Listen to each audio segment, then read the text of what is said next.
No, and there is some good economic news in the meantime coming out of Detroit and elsewhere today. Auto sales are picking up speed. 24-hour News 8's Joe LaFurgey's at the live desk with what the experts are saying is a pretty good December, Joe. Yeah, Brian, those experts saying that consumer confidence bringing more and more people into auto showrooms. Some context here, though, with sales of around 11.5 million new cars and trucks.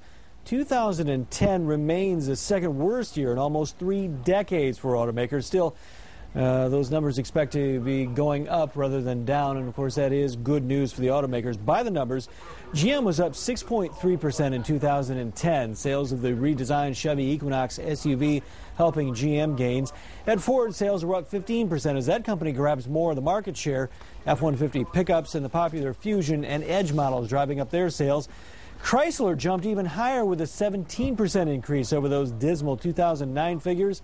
New Jeep Grand Cherokee and sales to rental car companies helping boost sales at Chrysler. Now, what does this mean for you if you're in the market to buy a new car this year? Well, car companies, don't forget, are running a lot leaner these days. They're producing fewer vehicles, and that means they don't have to resort to incentives to clear out inventories.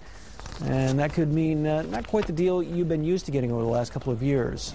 Yeah, maybe not, Joe. Thank you for that. No incentives coming in for those sales numbers. Brian Long, Director of Supply Management Research at Grand Valley State University, Seidman College of Business.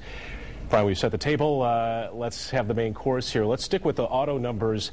Good December for the Detroit Big Three. Did that trickle down locally to some of the auto suppliers here? It very much did. In fact, some of them even foregone, I should say, their usual shutdown that they do between Christmas and New Year's, because they had enough orders and enough business and enough new production schedules have been posted for the new year that they felt that they had to work right straight through the Christmas holidays. Locally here in Grand Rapids, of course, office furniture always a big issue. Is this still a long slog out of a deep recession? How are they doing? They are doing better, but as you indicated, they have a long way to go to get back to where they were in 2005. The fact is, though, that they are turning around now, and the situation looks much better than it did even a year ago right now. Does this affect hiring in the area at all? Are we seeing an uptick in any of the employment numbers? Is unemployment being beaten back a little bit here? A little bit, yes, and there are firms that are hiring. There's no question about that, and part of it is the results of the higher sales that they are experiencing, but it's very subdued, I'm going to say.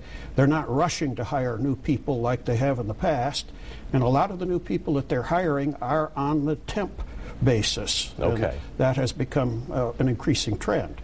Now, eventually those temps will work into being full-time employees. Yeah, the landscape may have changed a little bit here, but yes, the hiring is being seen in some sectors. Yes, it is. Let's talk about, we talked about auto sales.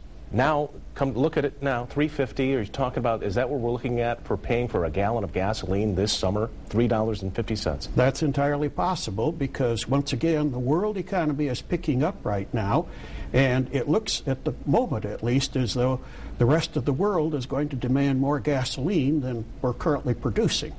And as a result, we're probably going to feel it at the gas pump here in Michigan, too. We're going to get pinched with food prices as well. Wall Street kind of got a scare today when it came out that the food supplies may not be meeting up projections for this year. Well, the price of practically all of the agricultural commodities has just skyrocketed in recent months, and that's our big problem.